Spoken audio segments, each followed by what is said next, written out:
السلام علیکم دوستانو، تاسو ګورئ راحت خان چینل او دا وخت زه موجود یم امریکا نیویارک کې کونی آیلینډ کې موجود یم او دا چې دی دلته دی قبا مسجد دی. قبا مسجد دی او دا د قبا فوډ پرنټي بروکلین د طرفه دوی ته چې دی نو فوډ ورکولی کېږي. دی تنظیم دی او څه ټایم به زه دی مشر چې کوم دی د هغوی سره هم ستاسو ملاقات کوم. یو ځل دا غټ لین لګېدلی خو ورځمه نه که نه بده خبره ده او څوک بد ونه ګڼي.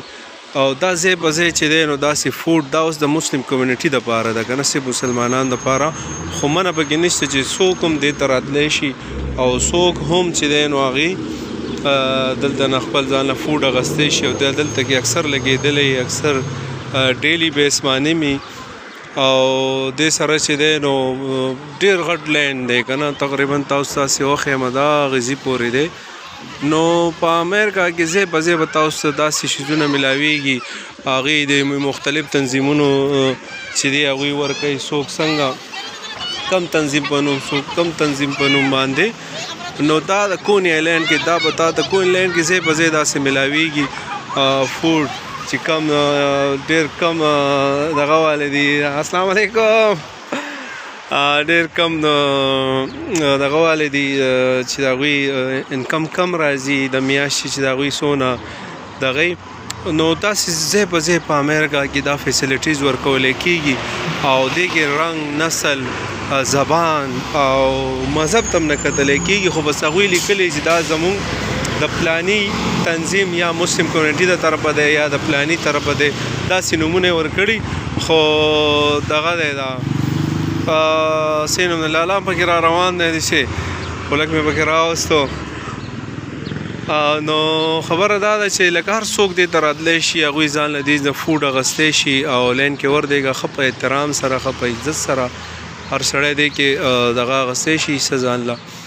نو ما چې تاسو ته نن د دې دا دغه م وښیم او زما چینل اردو پښتو دواړو لپاره دی. انشاءالله کوشش به کوم چې زما نه اردو سپیکر چې دی هغوی ډیمانډ کوي ته اردو کې جوړوه، چې اردو کې جوړوم نو هغوی په پښتو کې مانه دغه کوي چې ته پښتو کې دغه کوه اورې.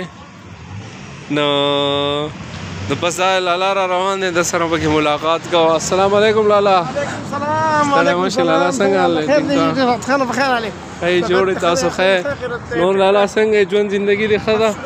الحمدلله ټیک ټاک دی، خیر خیرات. زه خو راغلی وم چې راشه د مسلم کمیونټي چې کوم د قبا مسجد دغه دی فوډ دا خو د اکنا والا دي، دا مو پروګرام دی اکنا او د اکنا ریلیف د قبا والا دی چې څه ریلیټډ کې دي. دا خو تقریبا د هغه یو 2-3 کالو چې دا کنه سٹارټ کړل او دا ډیلی بیس باندې کو نه، دا په یو هفته کې بس یو ورځ منګل ورځ هر منګل ورځ باندې هر څوک دې ته راتلی شي کو هغه هر کومه مسلمان یا غیر هغه د هر ملک د هر ملک دا.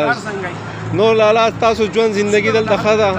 څونه عرصه دې وشوه دلته راغلی؟ ما خو دلته یو 14 کاله وشو. 14 کاله داسې په اسانه دي ووایې؟ بس کله ناکله زه پکې ځم او راځم. نو خپل وطن یادېږي درته؟ خپل وطن دی که نه، ولې نه یادېږي یاره. او څنګه د هغې ځای او دې ځای فرق ډېر دی؟ ډېر زیات فرق دی، ډېر زیات که نه؟ پکې ژوند احسان دی. هلته کې ژوند خو دا ده چې هلته هم خپل وطن دی، ښکلی ژوند دی، نو دلته هم ښکلی ژوند دی، هلته هم ښکلی ژوند دی، خو بس امن دی. شکر الحمدلله. مین شی امن پکار دی دلته که نه؟ او نور ښه ټایم پاس کېږي، شکر هلته هم ښکلی ټایم پاس کېږي، دلته هم ښکلی ټایم پاس کېږي. څه پیغام ورکوې د هغې ځای خلکو دپاره، د کې پي کې خلکو دپاره، د افغانستان دپاره داسې دغه ورکوم چې زما د غاړې ټول ته د روژو مبارک شه او د اختر پیشکي مبارک شه او خدای موږ ټول په خپل امن کې وساتي. ډېره مننه، امین امین. بس دا هو لالا سره موږ ملاقات تاسو وکړو، داسې نور داسې ویډیوګانې کې به تاسو سره مختلف خلکو ملاقات کوم او بس دا درخواست تاسو ټولو سره د خپلو مشرانو د خپلو مور او پلار خاص کر خیال ساتئ، هغې نه دواګانې والئ او د خپلو خویندو د هغې نه پس تاسو خویندې دواګانې کوئ. انشاءالله ملاویږو د نوي معلومات سره او د نوي ویډیو سره. خدای په امان.